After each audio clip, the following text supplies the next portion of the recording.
Hey, how's it going? Today I am talking about a little camera that I've enjoyed using on the side throughout the years. It's not a professional camera, but it is a very sort of niche, unique, compact, interchangeable lens camera. It's the Samsung NX500.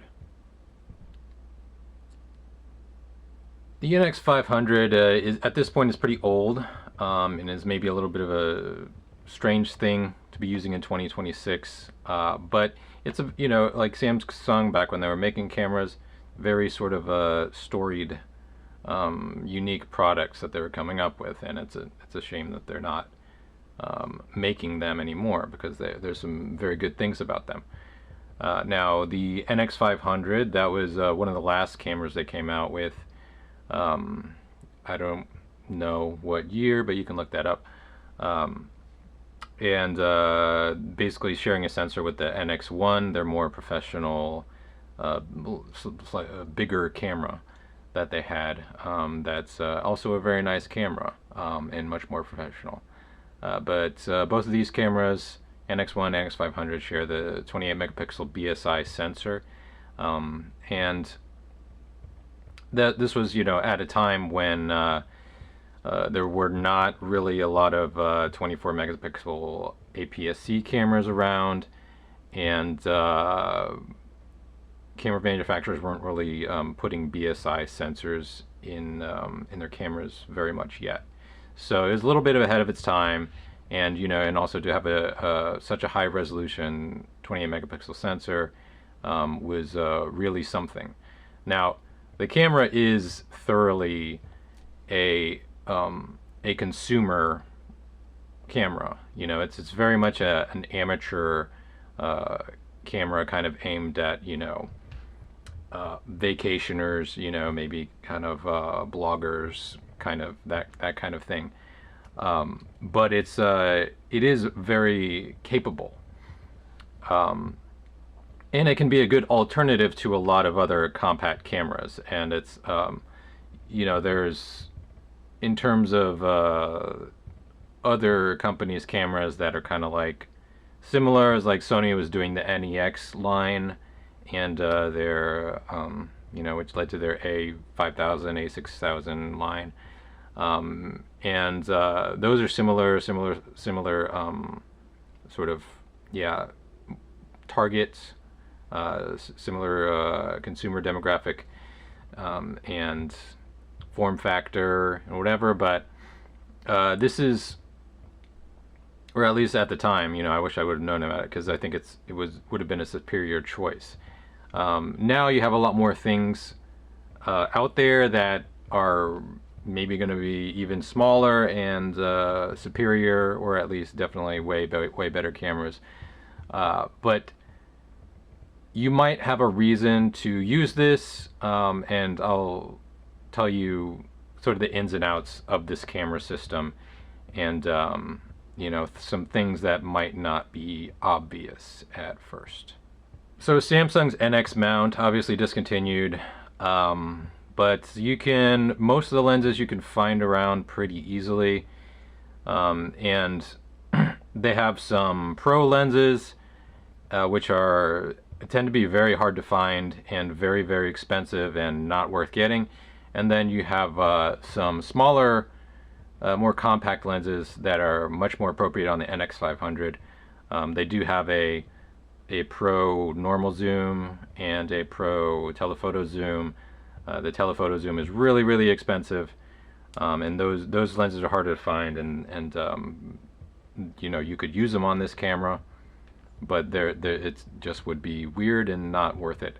But luckily Samsung did put out a number of really great compact prime lenses, and the one that I have here is, so I have the 20mm f2.8.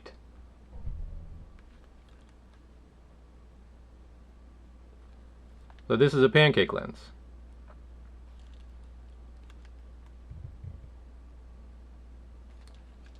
There are two pancake lenses for the NX lens mount system. There's the 20 millimeter, and then there's the 30 millimeter. I don't think there's any more. But oh, I think there's a pancake zoom. But you know, as far as primes go, there are 2 pancake primes. So both of these are very good lenses.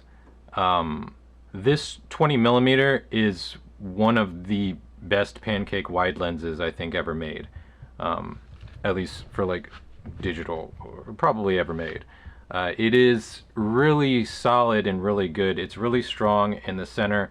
You know, it is like imperfect. You're gonna get some aberrations around in the periphery, but yeah, for a pancake lens, for an APS-C, you know, amateur camera, it's very, very, very good. It will produce very strong images in the center from 2.8, and at f4, f5.6, you're gonna get pretty good periphery that holds together really well, and it's just a very good carry around lens. And you know, full frame equivalent would be like 30 millimeter, something like that. So it's, you know, it's a proper wide lens, and you know, you can see that as a good alternative to Ricoh GR lens kind of thing, something like that. They also have the 30 millimeter f2, I believe. Yeah, 30 millimeter f2, and that's also a very good lens. Now, nothing about this camera is really built super well. You can see mine's in pretty crappy condition. The skin is coming off, and you know, it's a kind of a plasticky camera. The base plate is can crack. You know, you have to be careful with that. Trying to keep this in focus. But I taped my base plate up because the plastic cracked. So it's not the best built camera. It is very much, you know, for its target demographic, that it's a sort of appropriate build quality, if pretty decent. And the lenses are kind of the same. With the yeah, with the 20 millimeter, they have these sort of like I guess they're pro-ish, or they're better quality lenses. They're called the eye function lenses, and so they'll have a little button on them, and where you can set a function to it. It's not very useful, but those are the sort of higher quality lenses, and you know, it's still plasticky, but it's built to it's maybe a little better than the lower line lenses. And the 30 millimeter is not an eye function lens. It's a lower quality build lens. It's like the plastic is cheaper, and it feels cheaper. It looks cheaper, but optically it is a good lens. Now, it is garbage at f2. The 30 millimeter is not good at f2. Do not use it at f2. It's very unstable. The periphery will be terrible. I think center sharpness is even pretty bad. But at f2.8, it becomes a very good lens. At f4, it's like a very, very good lens. So that is a good lens to get as just a walk-around lens. The autofocus on it is terrible. The autofocus on this 20 millimeter is pretty decent. But yeah, the 30 millimeter, you are going to get terrible autofocus with that lens. And the other great prime that that you should consider getting if you're going to get this camera system is the 45 millimeter f1.8. They have 2 versions of that. One is has like a weird 3D function thing or whatever. It doesn't really matter. They're both the same optically. But that lens has pretty good autofocus, and it is a very, very good performer across its range, from wide open. Of course, you're going to get great results at f2.8, f4 on that lens. And while not a pancake lens, the 45 millimeter is appropriate to this camera body because it's a pretty small lens. And so those are the 3 lenses that I would really recommend getting for an NX system. And the sort of other lenses, the telephoto zoom, obviously way too big for the NX500. It would be more appropriate on the NX1, but also good luck finding it. I think it's $1,000, $2,000. They're very, very hard to find, and they're very, very expensive. So it's not a lens that I've touched. I would stay away from the 16 to 50 Pro lens that they have. Again, too big for the NX500. It's appropriate on the NX1, but it's also not a very good lens. It's optically, it has a lot of flaws. It has really bad peripheral performance, and I've had 2 copies of the lens, and they were both terrible. You know, they got really, really jittery, like peripheral performance. It's a very cool looking lens. It's very nicely built, but it's just not worth it. It's not worth what it costs, yeah, it doesn't keep up at all with these smaller prime lenses that are way cheaper.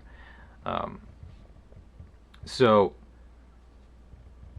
the NX system is really distinguished by having really good lenses, really good compact lenses, that Sony kind of didn't really manage to do, or at least back then they didn't manage to do. And Sony certainly doesn't have any pancake lenses that compete with these.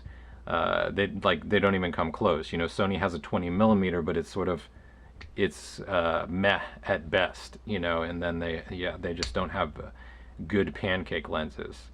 And as far as autofocus goes on this camera, like I said, like some of the lenses are going to be better and worse. You know, the 30mm has terrible autofocus, but you can expect it to be at least kind of a couple of generations behind. And that is to say, the lenses with good autofocus on this camera perform pretty good, actually. They're about where like autofocus for mirrorless cameras started getting good, and so it's going to be like, it's going to perform not so well in low light, you know, and but overall, if you have adequate lighting, it's going to be pretty competent. Even in low light, if you're catching some kind of point of contrast in the environment, it's going to perform pretty decently. Just, yeah, don't expect really, really great performance from it. I've played around with the different modes in the past. I can't really remember what. I think the tracking mode is pretty decent. I haven't used it in a long time.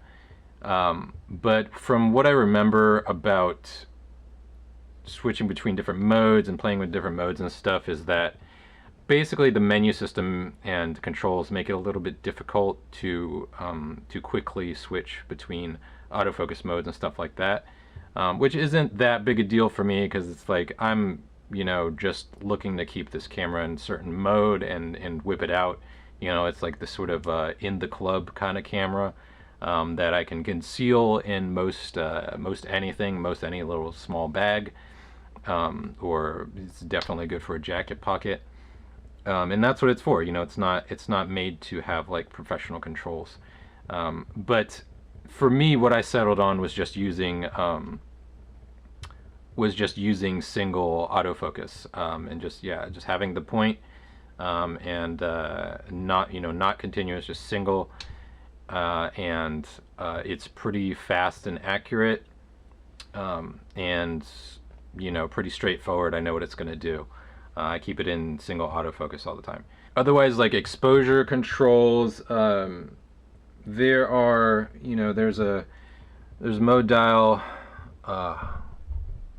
It's got a mode dial, of course.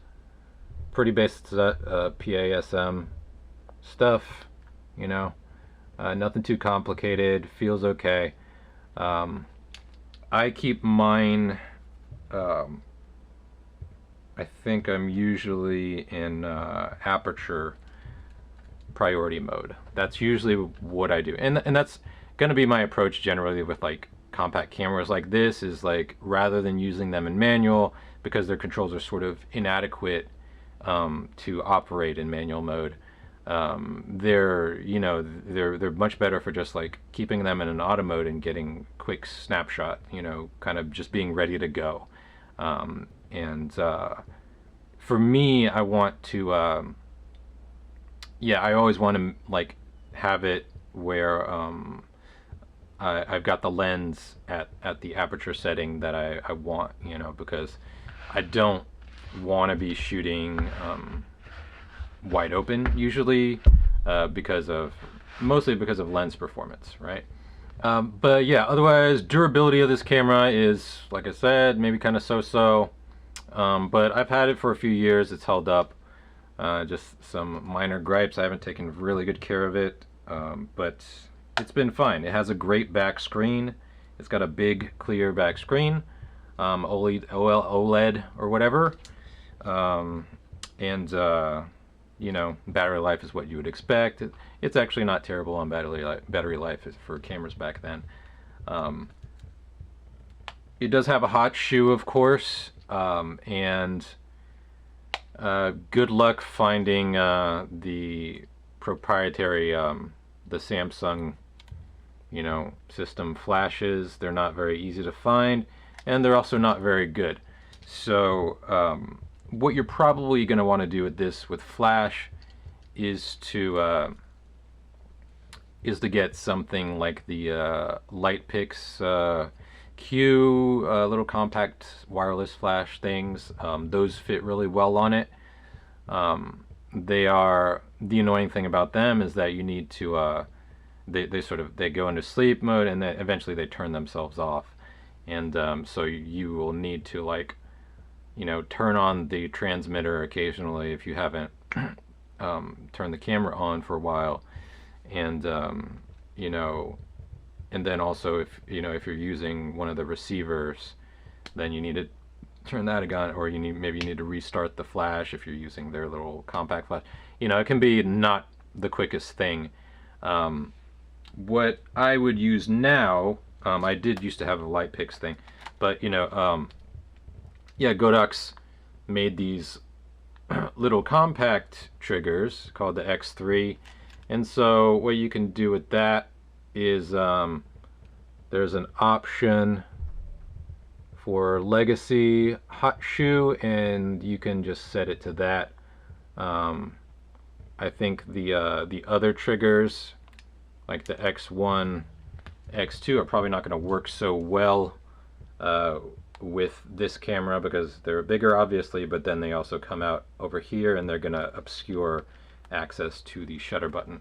But yeah, Godox makes this X3 now. It's okay, you know, I don't love the controls on it, but it is the smallest transmitter they make, so that kind of makes it so I use it all the time over the other transmitters.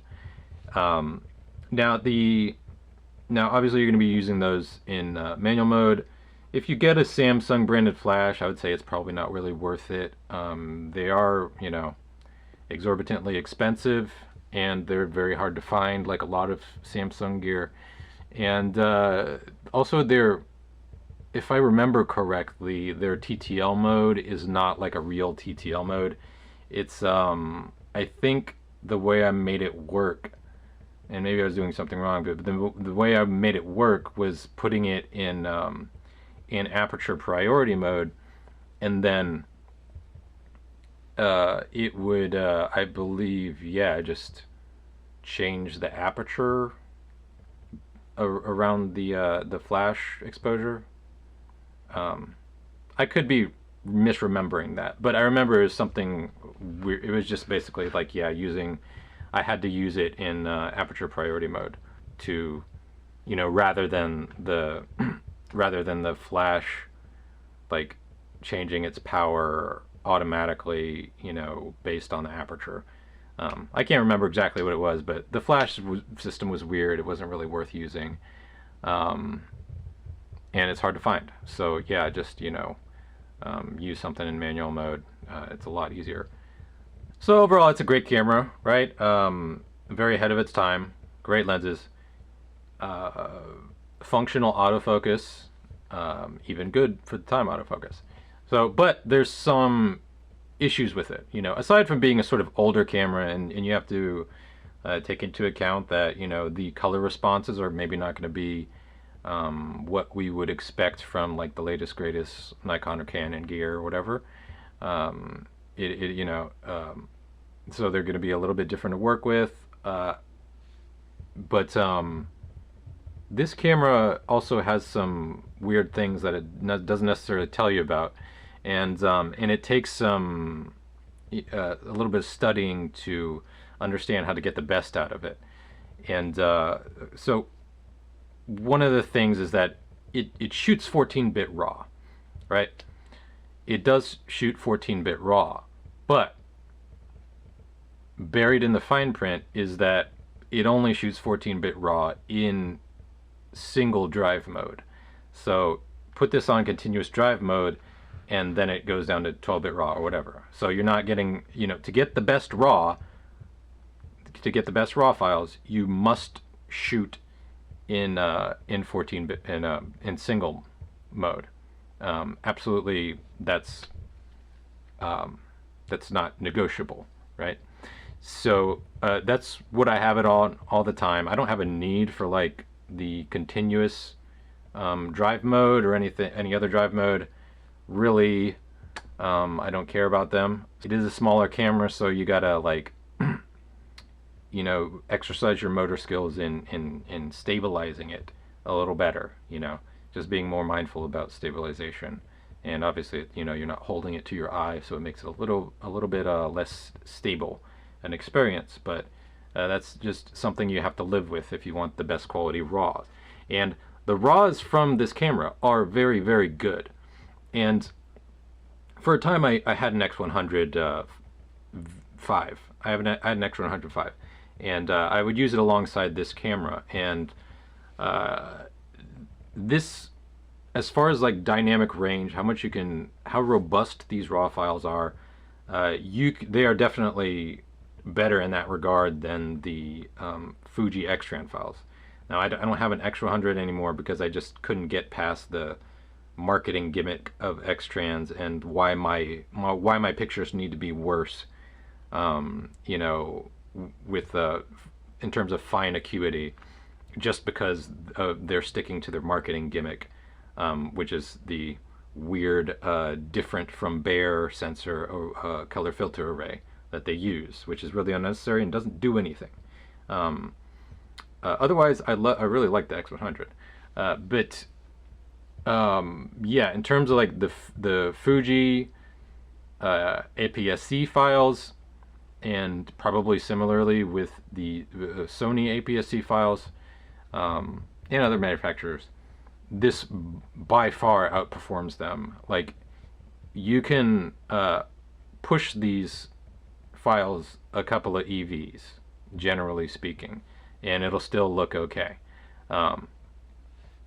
They're very flexible files in a way that I haven't seen APS-C cameras be, and even it's getting towards being really up there with full frame in terms of flexibility. And the amount of acuity on the sensor is very, very good. You get very, very sharp pictures with this camera if you're doing it right. And there's another caveat to that, that this camera has a lot of built-in processing, more so than the average camera in terms of processing the RAWs. So this camera is really cooking the RAWs as you increase the ISO. So it's really, really, really highly advisable to always shoot this camera on 100 ISO or maybe 200 ISO, because beyond that, you're going to start losing dynamic range fast. And this camera does some weird processing to it where it does a lot of sharpening and noise reduction when the ISO gets to 400 and beyond, to the point where it's really killing a lot of fine detail in the RAW files. So I've tested it in the past, and I found that it really is preferable to be shooting at 100 ISO and then to push it in Lightroom, a couple of stops, rather than to to shoot it at ISO 400, ISO 800. That of course means you're shooting on aperture priority mode. Then you need to worry a lot more about camera shake. But that's a sort of sacrifice you have to consider. Like this camera, it it kind of messes up your files a bit as you increase the ISO, and I would definitely not suggest shooting at ISO 1600. You know, it'll be very noticeable, you know, unless it's just like that's what you're looking for, but you're going to have various sort of, it's just like it gets this noise reduction, and then it adds some really chunky sharpening to it that you're probably not going to want. So at ISO 100, you're going to get a really, really crisp image. And one thing that you can do, ISO 100, ISO 200, is you can actually underexpose. You can underexpose a stop, and then, you know, get the faster shutter speed if you're in aperture priority mode. You can get that faster shutter speed, and it's no problem to recover that stop in post. And in fact, it'll look better than if you had pushed the ISO, because that, again, that processing comes along with it, and you have to consider that. And that's something that they don't tell you, but it's what you need to know about this camera if you're going to use it in a serious way. And another small anecdotal point about the drive modes is that I can't confirm this right now. I mean, it's been a while since I tested it, but I remember using the like the fast continuous mode, and that it seemed like it introduced a lot of jitter to the frames. Like the frames look, the picture just sort of looked really jittered for no apparent reason. Like I would be shooting at high shutter speed, right? Shouldn't be any camera motion jitter, but you know, I suspect that it's a camera body that, because it's so small, it's so compact, that this sort of higher speed frame rate shooting introduces a lot of vibration to the camera, and that, you know, that shakes the sensor a bit, and shakes the different components, you know, and I don't know. That's anecdotal. I won't go through pains to prove that, but it is something to keep in mind. It's not. It really is a camera that you should shoot on single mode, because that's going to be the most stable, and that's going to get you the best image quality. Overall, with this camera, it's, you know, I think first of all, it's like you have to consider that you are getting access to like these really, really nice primes that it's hard to find lenses of this quality on other platforms, you know. I don't think there are that many, you know, and so, and a truly compact camera is just something that's just very, very special. Like it's you know, the smaller the better, really. And you know, this camera just represents a sort of like a maximalization of, like, you know, the image quality that you can get for, you know, for the size, you know, and being an interchangeable tiny camera. You know, it's like it's really something that it's a little bit astounding at times, I think, what you can get out of this.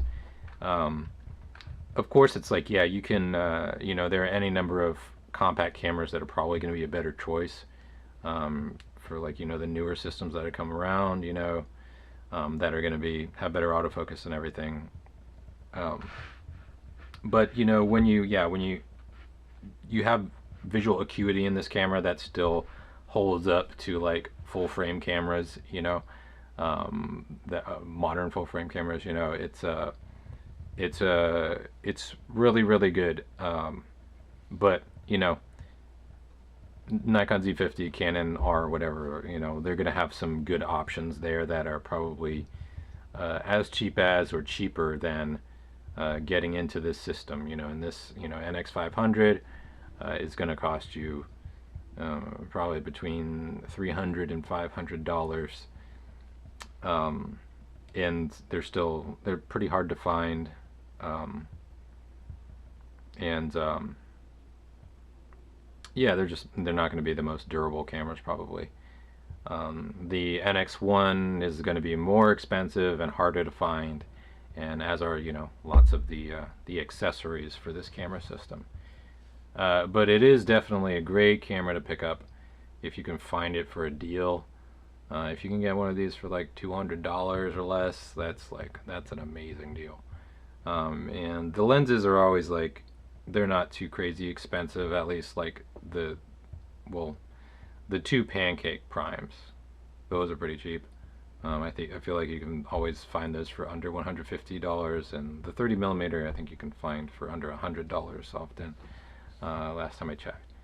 But 45 is probably going to run you a little more.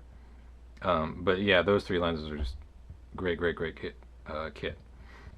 But anyway, thanks for watching. I hope you found that useful. If you have any questions or comments, feel free to get down in the comments section. Check out my channel. And yeah, see you later.